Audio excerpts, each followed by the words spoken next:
So much, that's beautiful.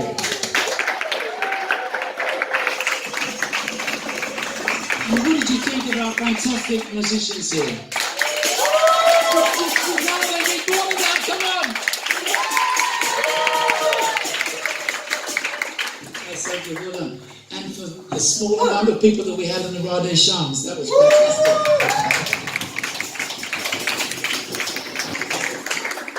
But then we had the Radhe Shams in the middle, don't forget them. Without them, it wouldn't exist. But the angels on the left or on your right, the Radhe, so we are the winners. So Radha is Mrs. or Miss God, Krishna's better half, and Shyama Sundar is the name of Krishna. It means Shyam means dark like the rain cloud because that's his colour, and Sundar means beautiful. It's an interesting concept because it's more than a concept. The other day, a devotee friend was speaking, a Hare Krishna devotee friend was speaking, and at the manor, at the Bhaktivedanta manor, I don't know if you've been there, but, and he was saying that he had a book table with, some of our books that we give out. And this Muslim lady came up with is it a hijab or where they've got their face covered? Was it called? Niqab. So she had one of those. And she was like, obviously dressed all in black. And she was standing there. Now, normally, quite a few Muslims would come to him in the area that he's in. It was kind of Birmingham, that sort of area. And they say, you're going to hell for this Krishna stuff. And the Christians, unfortunately, as well, they also say the same thing, you know. So, it still happens. Remember, there's more Christians being born than Muslims. But listen to this, he said, this lady with the niqab came up and she said, she's looking at the books and he thought, oh my God, she's going to give it to me. And she stood there and she was looking down at the books and then looking at him and then looking at the books. He thought, oh my God, here it comes. I'm going to get a real rocket here. And so she said, can I say something? And he said, yeah, please, as long as it's not I'm going to go to hell, I've heard it 1,000 times today. She said, no. She said, why? She said, a picture of Krishna. She said, why is he blue? And he said, well, God can do what he wants, and he wants to be blue, he's blue. So she said, sounds like a good answer. So after a while, she stood there and he was looking again. And then he said, is there anything else? She said, well, I thought I might tell you. So he said, please, I can't think what you might be going to say now. So she said, the other day I had a dream. I said, this beautiful person, blue person, looked at me and he had eyes that were going not just from here, but right. They like defy the law of physics. It's somehow stretched back to his ears in a lotus shape. It was so beautiful. And his nose was so beautiful. It was like his aquiline nose. She said, I've never seen it. I can't even describe what it was. She said, and it's the same as that picture there. I've seen him. And then and before he could say anything, she just walked off. But so that's why they call him Shyama Sundar. He's dark and he's beautiful. So I just thought I'd give you a little bit of background. Actually, God is. I'm writing a song at the moment called Rise. Well, it's going to be our next virtual choir. If you go to mymantrachoir.com, you'll see I do this thing called virtual choir, where I get people from all over the world singing different parts, and then they send them in, and we cut and paste them together into a big choir. So the last one we had about 1,000 people. Next one's going to be more. And it's called Rise. It's about just waking up to the reality of our lives. I think last year I had a heart attack, well, the year before that, I can't remember now. And when you have a heart attack, it's a kind of serious thing, you know. You've got to kind of, are you ready for it? Are you ready to pop your clogs and go elsewhere? And I found myself not terribly ready. in the sense that I wasn't afraid of dying, but I wasn't yearning to be there with the Lord. And so he was kind of just giving me a little warning, you know, look, it can come at any moment. You've been preaching this stuff for 35 years, but you haven't realized it yourself. So I wrote this song called Rise, which is about just having a real look, taking a serious inventory of our lives, and the fact that at any moment, Kamala Dala Jala Jiva Natala Mala, we can leave this body. And our next destination, who knows what it is? So Vedas, or the Bhagavad Gita, said that the next destination is how we've lived in this life. So how we've lived and all the things that we've attracted to us, all the things that we find repulsive, or our mindset, the whole mindset goes along with the soul. So the subtle body leaves the gross body and carries the soul to its next destination. And of course, if the subtle body is purified in the sense of it's always thinking spiritual things, always thinking the godly things, always doing good to others, always just acting in a very laudable way, so to speak, then that soul will not get dragged back into this material atmosphere for another birth, which we've been doing for billions and billions of years. I know it's inconceivable, because it feels like this is your body and it's you and it's the only body we've ever had. But it's unfortunately, or should I say fortunately, it's not. So the state of consciousness at the time of our departure is what determines our next goal. So why we're doing this chanting is not just for sort of like just a happy, clappy, feel-good thing, but actually to develop or redevelop or uncover our latent love of God. And of course, that's not just Krishna. That's Allah, Buddha, Jehovah, Ram. All of them are the same person, just expressed in a slightly different way at a different time for different people. They're like classrooms that we go through, life after life, gathering and refining our consciousness until we come to that point where all we are is not all you need is love, but all you are is love. So it's like that. So my song Rise is about getting us to wake up and get it and fall in love. We've been falling in love with so many things, so many beautiful girls, so many beautiful boys, so many beautiful ideas, etc. But we need to fall in love with someone who can reciprocate with us eternally. So, you know, all the love songs are about I'm going to love you forever and all that stuff. Well, some sad ones are not, but they're all about my love is forever, you know. Because why do we want to have a love forever? Because we are eternal. But we want to have a love forever with someone who's temporary, with a body that's temporary. So this chanting of God's names, Allah, Buddha, Jehovah, they're all there to cleanse, to renew our original condition and to solve our conditioning. So that's what it's about, is to help us so that really we understand the meaning of Christmas. We understand the meaning of Easter, we understand the meaning of Janmashtami or of any the other religious and holy days. They're there just to remind us. Don't get put off by those people who have been cheating and in the name of cheating religion have started wars and all kinds of stuff like that. Don't throw the baby out with the bathwater. The Lord is there. He is real. And He's universal. One day I was going door to door with my daughter in the 80s. With doing a little collection with had a little collection box and our small books, Perfection of Yoga and different things like that. And I was at one door, my daughter was the other, and we were going like that. And it was getting dark, and we're going further and further down the street. And then all of a sudden I saw my daughter disappear into the house, into the door that she was knocking on. And I thought, oh, that's good, she's gone in to chat with someone. So I carried on for about 20 minutes and I thought I'd better go and just check out and see what's happening. So I went back, and by the time I came back, she was just coming out of the lady's house, and it was an old lady, and she had like, you know what those frames, Zimmer frames. She was on a Zimmer frame, and also she was nearly blind. And what happened?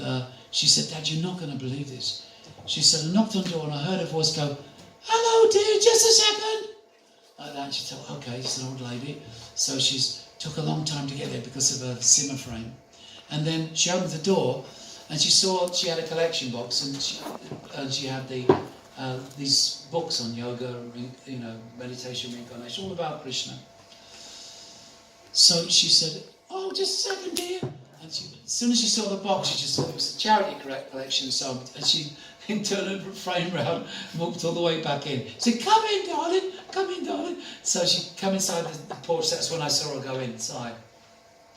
And then she said, "Just a second." So she's gone in to get her purse. And while she's gone, Karangi was looking at this beautiful picture, the pre-Raphaelite picture of Jesus, the light of the world. Some of you may have seen it if you like painting, especially the pre-Raphaelite period. I think it was Holman Hunt. And it's a picture of Jesus holding a light like that. Anyone seen that? You haven't? Anyway, look at Jesus, the light of the world. So it's beautifully done. So she said to the lady, "That's a beautiful picture of Lord Jesus." So she said, "Thank you," she said. Then she was fiddling around the purse because she couldn't see properly. So she didn't know what she was picking out. So she's going there and she went, "20 years ago he told me to stop smoking." So Garangi said, "So what did you do?" She said, "Well, I stopped smoking, he told me to." She said, "Oh, very nice, very nice." And she carried on looking for this money. And then she got this, and she got a pound out. She said, "Is that a pound, dear?" So you could see that she couldn't see, she was holding it. And Garangi said, "Yeah." So she dropped it in the box. And she said, "5 years ago he told me to stop eating meat." So Garangi said, "Well, what did you do?" So she said, "Well, I stopped eating meat, he told me to." So he said, "Lovely, that's so sweet, beautiful." So anyway, she said, "Look, we're not just collecting we're giving these books out on meditation, peace of mind, etc., etc." And literally, she said, "Dad," she put her hand on the book. She didn't see, because she couldn't see the pound even. She put her hand on the book. She went, "Oh, the blue boy. I've seen him too. He's gorgeous." So, for people who are sincere, whichever path you're on, they're going to see that which they deserve to see. It's going to come. It's not that, it has to be like this or it has to be like that.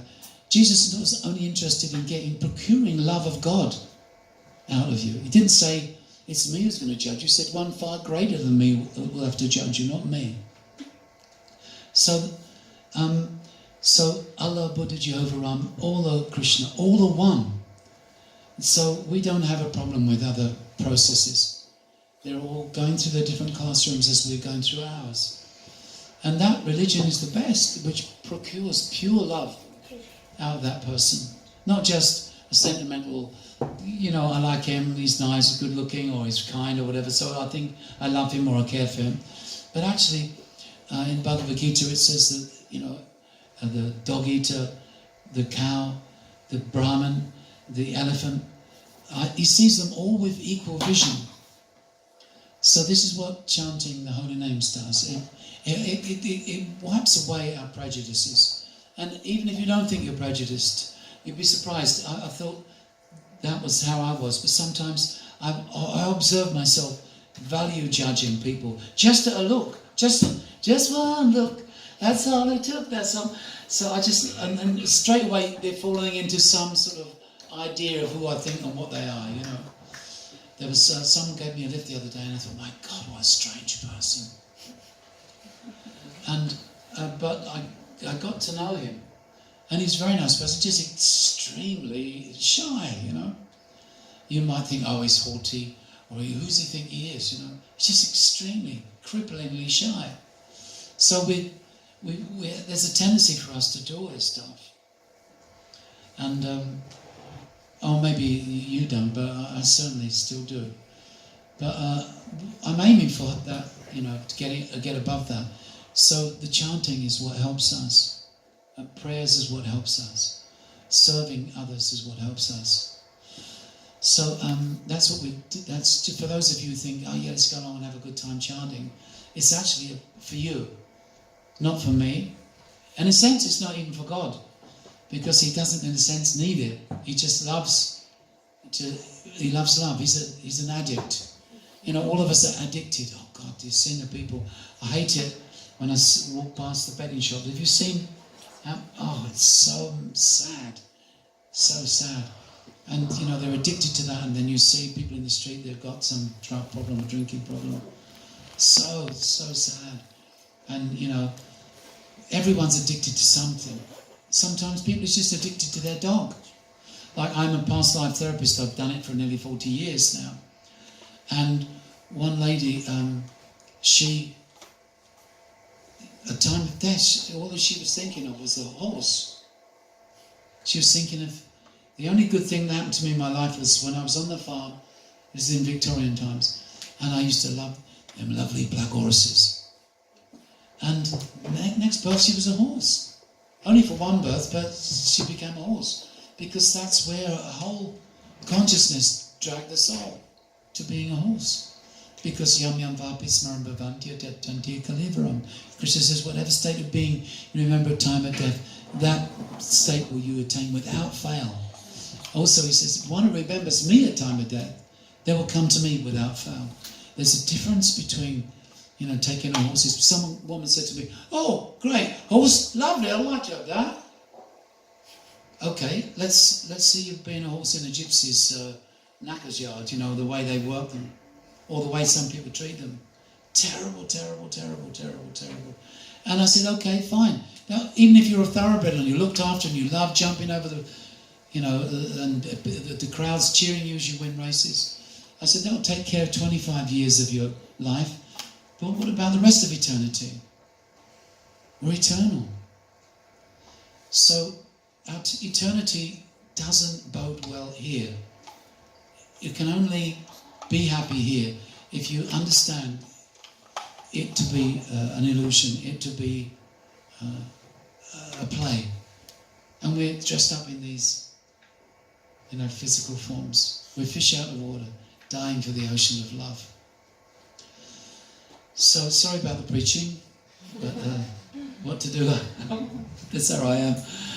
I just want to tell you what I'm about and what this is for. So, the next song we're going to do the Maha Mantra, which is said to contain every prayer in existence. It's said to have the highest aspiration within it for the soul can aspire to.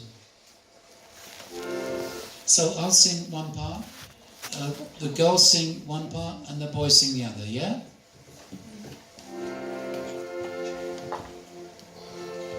Hare Krishna, Krishna Krishna, Hare Hare, Hare Rama, Hare Rama, Hare Hare. Everybody? Hare Krishna, Krishna Krishna,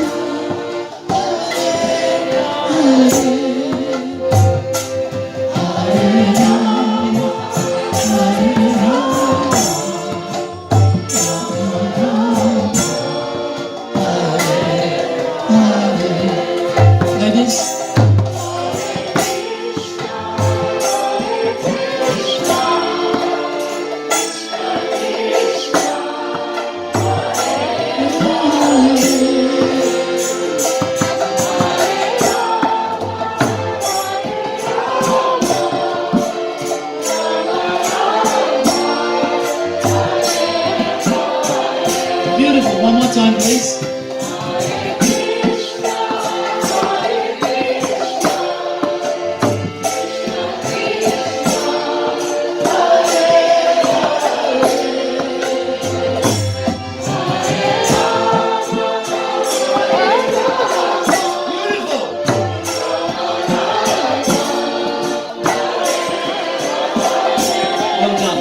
the gentleman, this is one is yours. Hare Krishna, Hare Krishna, Krishna Krishna, Hare Hare Rama, Hare Rama, Rama Rama, Hare Hare. Hare Krishna, Krishna Krishna, Hare Hare, Hare Rama, Hare Rama. Very nice. Rama Rama, Hare Hare. One more time for the gents. Hare Krishna, Hare Krishna,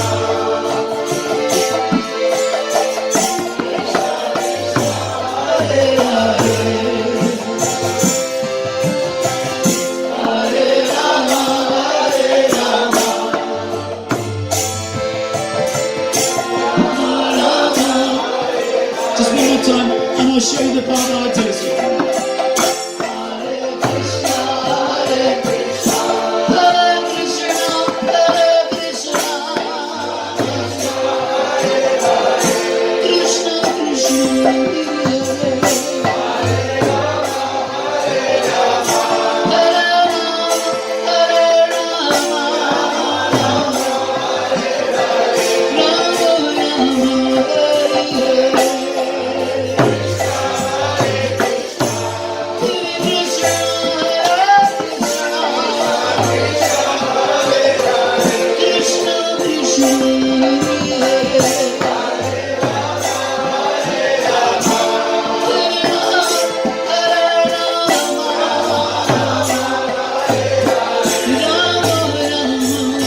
So, there are the three parts, yeah? So, if we just join together and sing everyone together the first part that the ladies do, and then I'll shout out gents, and then you go into your part, the ladies carry on with their part, and when it's all nice and cooking, I'll join in on my bit. 1, 2, 3.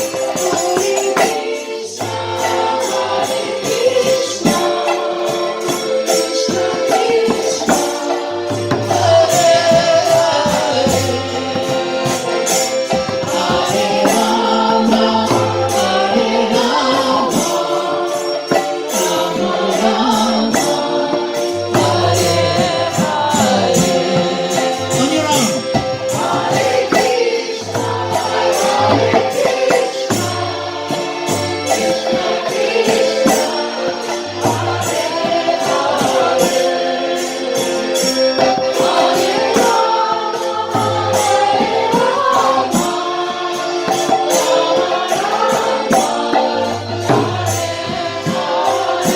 Beautiful, keep going.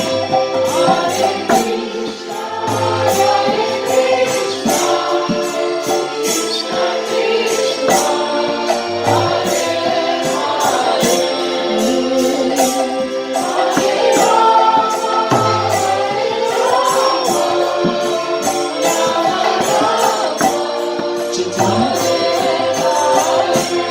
Carry on, ladies.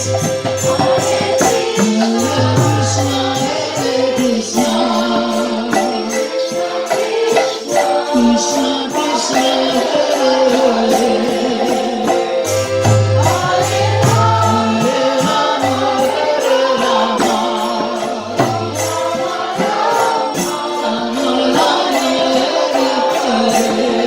Beautiful, gentle louder. Hare Krishna, Hare Krishna.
Incredible group of singers. Thank you so much.